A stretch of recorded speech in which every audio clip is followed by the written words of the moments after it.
Eto na nga mga chong, marami tayong basketball updates. Head coach ng Australia may sinabi sa Gilas Pilipinas. Gaano nga ba kalaki ang tsansa ng Gilas Pilipinas na matalo ang Australia? Mamayang gabi na ang magiging quarterfinals matchup ng Gilas Pilipinas kontra sa most dangerous team sa FIBA Asia na Australia.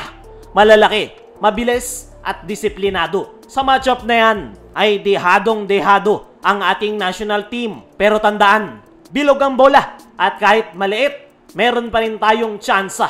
Ang tanong, paano natin matatalo ang Australia? Unang-una ay kailangan ng Gilas na may pakita ang kanilang strong start.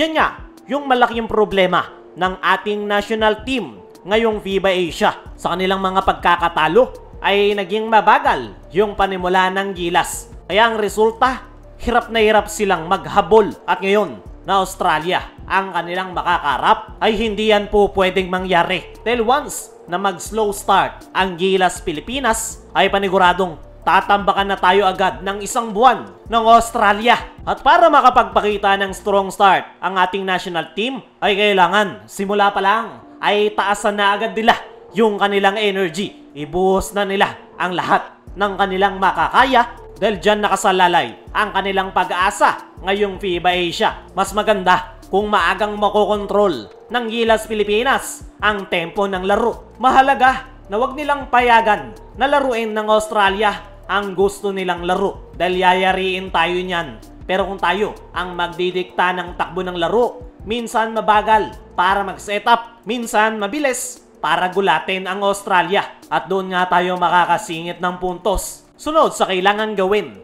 ng Gilas Pilipinas ay limitahan ang kanilang turnovers. Bawat maling pasa, automatic fast break yan agad para sa Australia. Konting pagkakamali lang ay pwede silang mag-capitalize. Kaya naman, no room for error para sa Gilas Pilipinas. Talagang kailangan nila na makapagpakita ng almost perfect performance para ma-eliminate ang number 1 team ngayong FIBA Asia na Australia. Isa pa sa kailangan gawin ng ating national team ay ang kanilang depensa. Malakas ang Australia, mapa-inside o outside shooting pa yan. Kahit saan, kaya nilang pumuntos, hindi uubra yung basta-bastang depensa lang. Kailangan ni Coach Team na maglatag ng defensive game plan para pigilan ang opensa ng Australia. Diyan ay medyo magkakaproblema ang ating national team dahil tinamaan nga ng injury yung ilan sa mga defender ng Gilas na sila Calvin Oftana at si J. Perez. At yung nakikita nga natin na po pwedeng mag-step up para sa ating national team pagdating sa depensa ay itong kanilang pesky defender na sila Chris Newsome, Jamie Malonzo at AJ Edu. Yan nga yung mga kailangang magparamdam pagdating sa depensa. Eto real talk mga chong, talagang dadaan sa butas ng karayom ang Gilas Pilipinas para matalo ang Australia. Oo, dihado tayo. Maliit ang tsansa, pero sa basketball, ang maliit na chance ay sapat na para gumawa ng himala. Nagawa na ng Gilas na makatalo ng bigating kupunan gaya ng Latvia.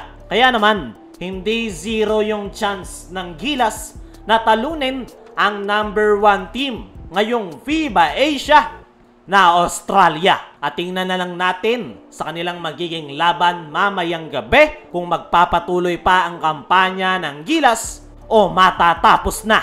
Dumako naman tayo dito sa kabilang balita. Head coach ng Australia may sinabi sa Gilas Pilipinas. Ngayon nga na maghaharap ang Australia at Gilas Pilipinas ay mukhang no mercy nga ang ipapakita ng Australia. Dahil ayon nga sa naging latest interview ng kanilang head coach ay sinabi nga nito na dangerous team ang Gilas Pilipinas sa Asia. Nagkaroon na nga raw sila ng scouting report kung saan nakita nilang nag-i-struggle yung ating national team sa kanilang panimula. Pero unti-unti na raw nakakabuelo ang Gilas at yun nga yung kinakatakot ng Australia. Kaya naman, tinitake nga raw nila as a challenge ngayong makakalaban nila ang Gilas Pilipinas. Dagdag pa ng kanilang head coach ay wala nga daw silang ina-underestimate na kahit anong kupunan ngayong FIBA Asia.